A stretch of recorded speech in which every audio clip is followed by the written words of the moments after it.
자, 이번 시간에는 우리 기타 메모리, 여러 가지 메모리들에 대해서 같이 공부해 보도록 하겠습니다. 자, 여기 기타 메모리에서는 이제 각 메모리별로 어떤 특징이 있고 어떤 용도로 이제 사용되는지 여러분들이 정확하게 기억하고 계셔야 돼요. 이 기타 메모리가 시험 문제에 많이 나오거든요. 우리가 쓰는 게 많아서 많이 나오니까 꼭 기억하셔야 됩니다. 첫 번째 이제 나온 게 이제 플래시 메모리라는 아이요. 플래시 메모리는 EEPROM이죠. EEPROM의 일종입니다. EEPROM의 일종으로 비휘발성 메모리예요. 우리 플래시 메모리가 은근히 많이 쓰고 있어요. MP3에 보게 되면 노래 저장시킬 수 있죠. 그게 플래시 메모리예요. 그리고 우리 뭐 단말기, 개인용 정보 단말기라는 것도 있고, 우리 휴대전화도 있고, 디카도 있고, 이런 데서 사용되는 가전제품에서 사용되는 그런 기억 장소가 전부 다 플래시 메모리예요. 우리가 USB도 쓰죠. USB 메모리. 그 USB 메모리도 플래시 메모리 중에 하나입니다. 자, 그 다음에 이제 캐시 메모리요. 캐시 메모리라는 거는 SRAM으로 만들었다고 앞에서도 잠깐 언급했었어요. 그래서 SRAM을 주로 사용해요. 주로 사용하고 용량은 주기억 장치보다 작게 구성되어 있어요.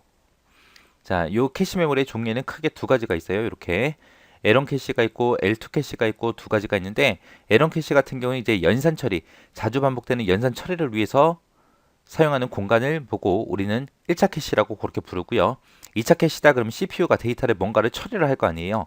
그동안 미리 CPU가 필요로 하는 그런 데이터를 저장해 두는 공간을 보고 L2 캐시라고 그렇게 부릅니다. 그 밑에 보니까 이제 캐시 적중률하고 있죠. 캐시 적중률이라는 거는 높으면 높을수록 속도가 향상돼요. 캐시 적중률이 도대체 뭐냐? 캐시 메모리가 있을 때 내가 원하는 데이터가 캐시 메모리에 얼마나 저장돼 있냐? 그거 따지는 거예요. 내가 만약에 뭐 100번을 내가 캐시한테 뭔가를 찾아달라고 했어요. 근데 캐시에 들어있는 게 뭐 30번밖에 없다. 30번만 내가 원하는 데이터가 들어있었고 나머지 70번은 없다. 그러면 이제 적중률이 낮은 거고요. 100번을 물어봤는데 한 90번 정도가 캐시 메모리에 다 저장돼 있어요. 그러면은 그게 적중률이 높다라고 그렇게 얘기하는 겁니다. 그래서 내가 원하는 데이터를 캐시가 얼마나 가지고 있는지 그 적중률을 보고 얘기하는 거예요. 자, 요건 조금 먹어진데 요거 하나만 좀 기억 좀 하세요. 우리 그 음료수 중에 밥알 둥둥 떠당기는 그런 음료수 있죠? 그 식혜요. 그 식혜라는 음료수가 있어요. 식혜를 주면은 체육복을 입으세요. 이게 어거지인데 외우시면 두 가지 장치가 한꺼번에 해결됩니다. 밥알 둥둥 떠당기는 식혜라는 음료수를 주면은 체육복을 입을게. 식혜주면 체육복입니다. 식혜주면 체육복입니다. 해서 요거 하나만 외우세요. 자, 여기서 C라는 거는 뭘 얘기하냐? CPU 얘기하는 거예요. CPU. CPU를 얘기하는 거고 여기서 K라는 I는 캐시 메모리. 지금 우리가 공부하고 있는 요 캐시 메모리 얘기하는 거예요. 캐시 메모리. 캐시 메모리 얘기하는 거고요. 그 다음에 여기서 얘기하는 주면에서 주는 주기억 장치 얘기하는 겁니다. 그리고 여기서 체육복의 채는 채널이라는 장치 얘기하는 거예요. 채널 얘기하는 거고 여기서 입을 게 입은 입출력 장치 얘기하는 겁니다. 요거 하나만 외우면 두 가지 장치, 캐시라는 것과 채널을 쉽게 이해할 수 있어요. 자, 만약에 주기억 장치가 있고 입출력 장치가 있어요. 주기억 장치하고 입출력 장치 이 두 가지만 딱 놓고 보면 주기억 장치가 속도가 엄청나게 빠르고 입출력 장치는 느려요. 그걸 사람으로 비유하자면은 주기억 장치는 사람이 이제 자동차를 타고 가는 거고요. 입출력 장치 얘네들은 속도를 따지자면 사람이 걸어가는 거예요. 근데 얘네 둘이서 같이 가야 된다라는 조건이 붙었어요. 그랬을 때 이 사람은 이 차를 얻어 타고 가지는 못해요. 따로따로 가는데 같은 속도로 같이 가라. 그런 규칙이 있어요.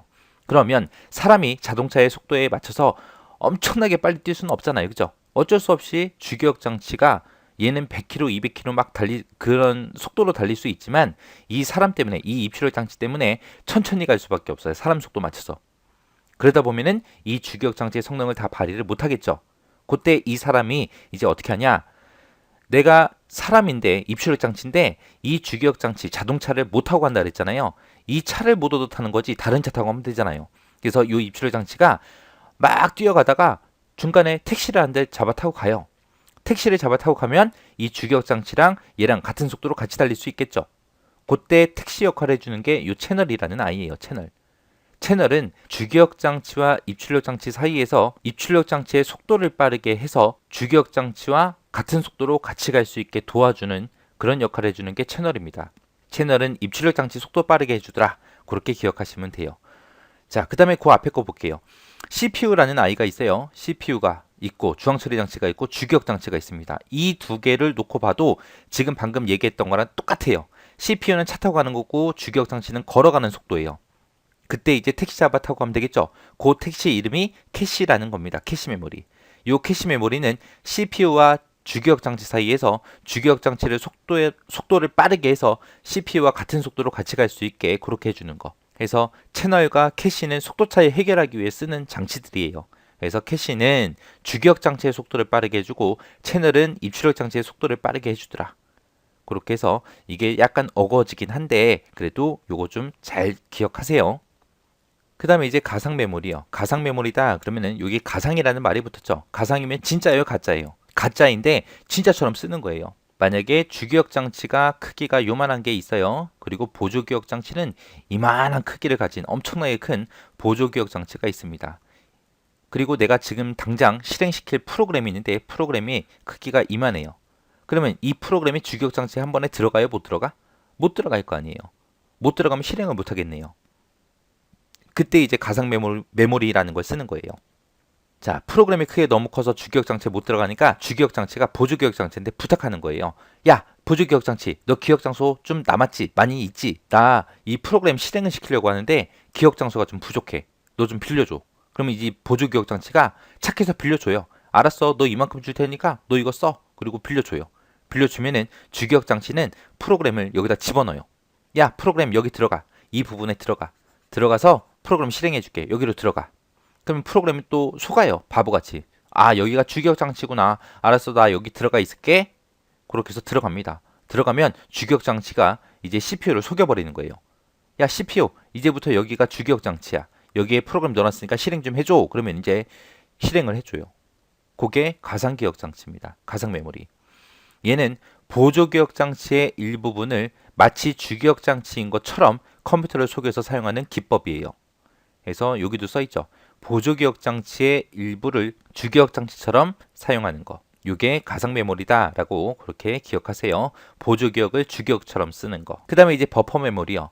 버퍼 메모리에서 버퍼라는 말 나왔습니다. 버퍼는 임시기억 장소죠. 임시기억 장소. 이 버퍼 메모리는 언제 쓰냐? 두 개의 장치 간에 데이터를 주고받고 할 때 속도가 똑같지는 않을 거 아니에요. 서로 다른 장치니까. 그때 이제 속도 차이가 나는데 그때 이제 속도 차이를 해결하기 위해서 사용하는 게 버퍼 메모리입니다. 그래서 여기 보게 되면 뭐 키보드 버퍼도 있고요. 프린트 버퍼도 있고 있습니다. 캐시 메모리도 버퍼 메모리의 일종이에요.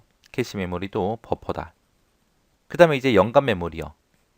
연관 메모리라는 거는 뭘 얘기하냐? 제가 만약에 여러분들 집을 찾아가려면 어떻게 찾아가야 돼요? 여러분한테 주소를 물어보고 그 주소를 찾아가야죠.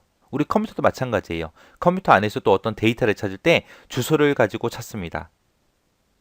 근데 이 연관 메모리는 주소를 참조해서 데이터를 읽어오는 방식이 아니에요. 방식이 아니라 저장된 내용의 일부를 가지고 기억 장치에 접근하는 그런 방식을 보고 연관 메모리라고 해요. 그래서 연관 메모리는 가상 메모리나 캐시 메모리 여기서 이제 주소 변환 테이블에서 주로 사용되는 게 연관 메모리입니다. 연관 메모리는 주소가 아니라 뭘 가지고 찾는다? 내용의 일부를 가지고 데이터를 읽어오더라. 이렇게 해서 이제 메모리에 대해서 여러 가지 알아봤는데 메모리별로 특징들이 좀 있어요. 그런 것들 잘 기억하고 구분할 수 있을 정도로만 기억하시면 돼요.